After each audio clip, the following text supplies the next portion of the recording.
Hey, what's up? Let's go 360 today. I got this awesome 2023 McLaren GT to share with you. And I'll let my friend here explain his awesome car. Yeah, so a 2023 McLaren GT. For a long time I wanted the Audi R8, which is an amazing car because it was the daily driver supercar. And this is the daily driver supercar that I wound up with, and I am super happy about it. Faster than the R8, tell your friends, and more storage. So let's do a little walk around, check it out. Sure. Yeah, so back here you can see that the engine, which you can't see, is probably the biggest thing that people don't like about the car. But it's great because this is all storage. You can actually put 2 golf bags here, and as long as you don't use the brakes at all, it's great. Everything here is forged carbon, and this is fantastic for trips. You can pop this right off, and you get all this space all the way up to the glass, and you can fill this with luggage. And it has a front as well that looks great. So you've got your turbo intakes on either side. It's a 4-liter twin turbo V8, and so these are your turbo intakes. And if you look down here, which is hard to see, you got your intercoolers. Okay. You'll also see a lot of heat coming out of this right here as when you stop. And here you've got a lot of heat exchangers as well. You've got radiator, and you've got this oil cooler there, and transmission cooler tucked in here. And it's mirrored on either side. Okay. So the way all headlights on a McLaren are, they're actually the McLaren logo. That's so cool. They always have the dihedral doors. We got 21s in the back, 20s in the front, carbon ceramic brakes, and Pirelli P0s, because we're trying to stick to the road. Now, one thing about all McLarens as well is this thickness here. This is a carbon bucket, and when you sit in a McLaren, you're always sitting in a carbon bucket, which is a very strong substance, and it keeps you safe, within reason. Yeah. But it's not a reasonable car. It's fast as heck. This is the front, so you can see you have plenty of storage here. Hood is aluminum, doors are aluminum, everything else is forged carbon. Okay. The interior of McLaren is very simple. This stuff back here, the heat shielding, was made by NASA, and McLaren licensed it from NASA, and it keeps the cabin cool even though it sits right on top of the motor, which is pretty awesome. Yeah, it is. Everything's very simple inside. It's got great sound system in it. It's got simple controls. I've got GPS. I've got all the stuff that you'd want. Because I want to daily drive the thing as well. Now I've got a daily driver, and I've got this, but I do put something like 8,000 miles a year on this thing because I'm trying to enjoy it. Yeah, of course. Oh, it looks comfortable. It's very comfortable. You're about to find out. Oh, that's why I can't wait. Let's do it. Let's do it.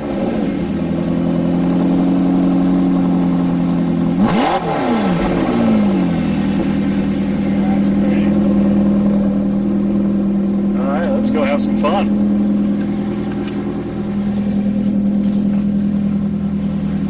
So your controls down here. This active button activates your handling and power indicators. So if you look at the display here, when you go into comfort mode, you've got a certain display, right? You've got your gas, how hot it is, everyone's chilling, you don't have to worry about tire temp and stuff like that. When you go into a sport mode, you get a little bit of a sporty display. It tells you your tire temperatures. And when you go full track, it all changes. Your tachometer changes, and you've got your tire pressure as well as your PSI. Which I was just on the track like 2 weeks ago, and my tire temp's over 200 degrees. Wow. It's pretty incredible.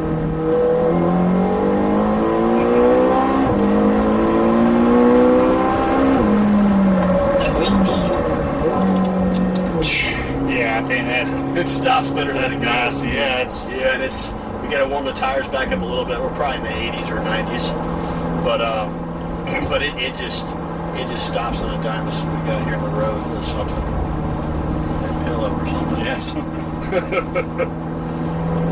But it just sticks, and that's a beautiful thing.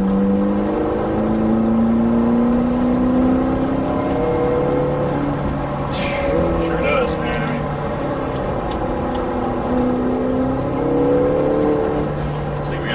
RS in front of us here. RS5 maybe. Get out the way.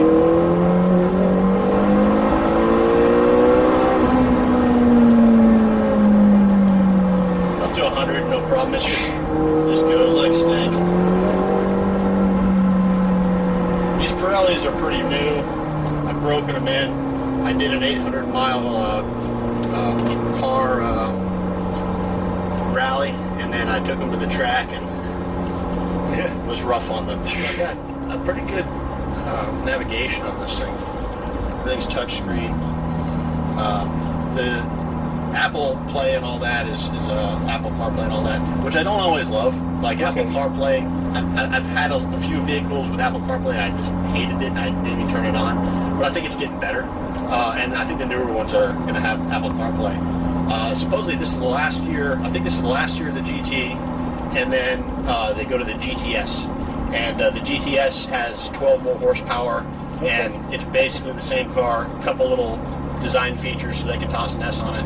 But I think that this car was underrated for so long, and I think it would have sold a lot more if people had driven the car and realized it's on the track with a 765. A couple weeks ago, they had a red one out there. Okay. Matt Jones was out there with us. Cool. And it's, every year I go to the Dimmitt track day, and shout out to Dimmitt, they've done a good job for me. Yeah. And that's where I bought the car, and man, incredible stuff.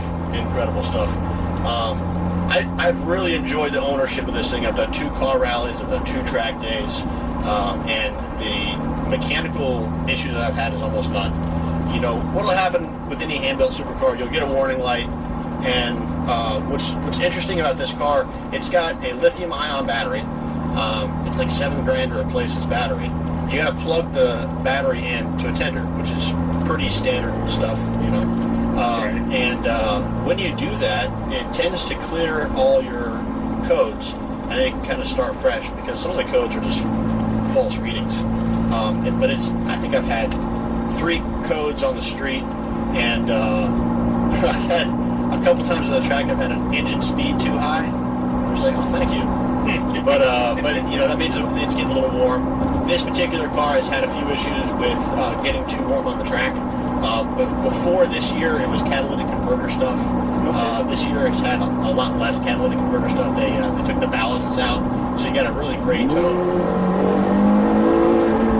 The engine just like screams. Oh, here we go. A terrible place to do launch. Well, I don't think we should launch right here. No. We'll find a good straight place to launch, and we can still have a little fun with this. We have a nice little bank here, though. Yeah, it is a nice little bank. It doesn't like launching unless you're going behind 100% us? straight. Oh, okay. I was gonna say we got this Challenger, but I'm not sure if he's not accepting the challenge. No, he's not. He bows out.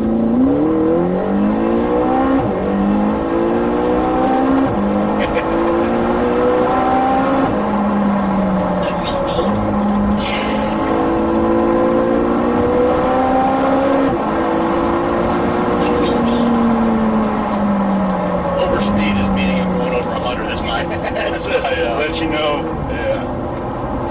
Oh, look, we caught up with the guy. It's so fast in a straight line, but the curves are where it really, it's amazing.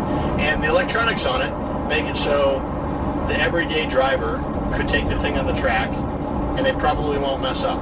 Yeah. Especially if they ride along with somebody that knows.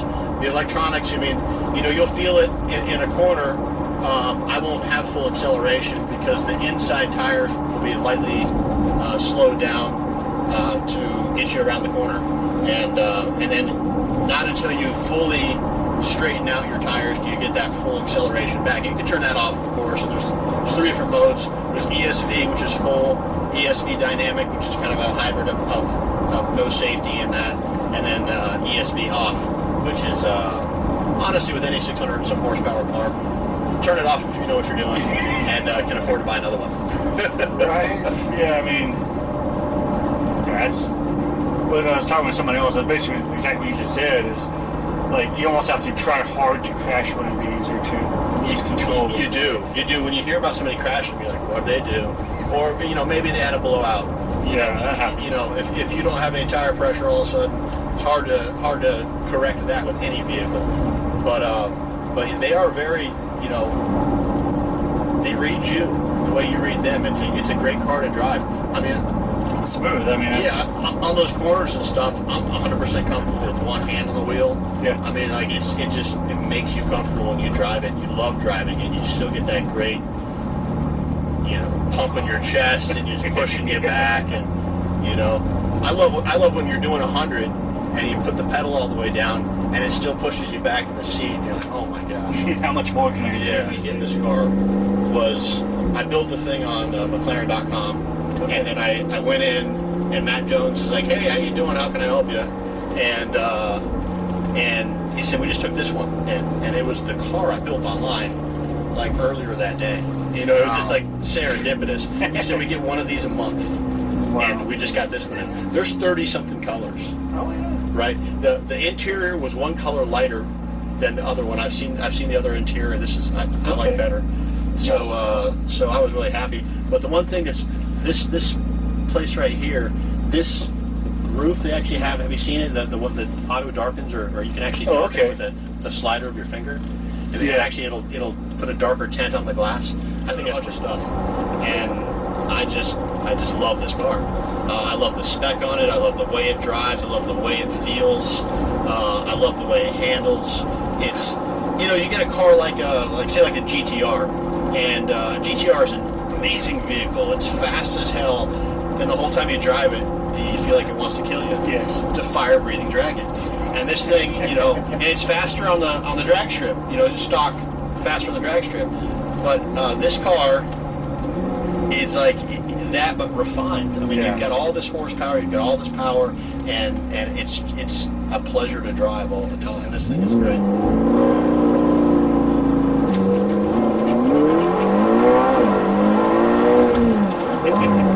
65 anyway.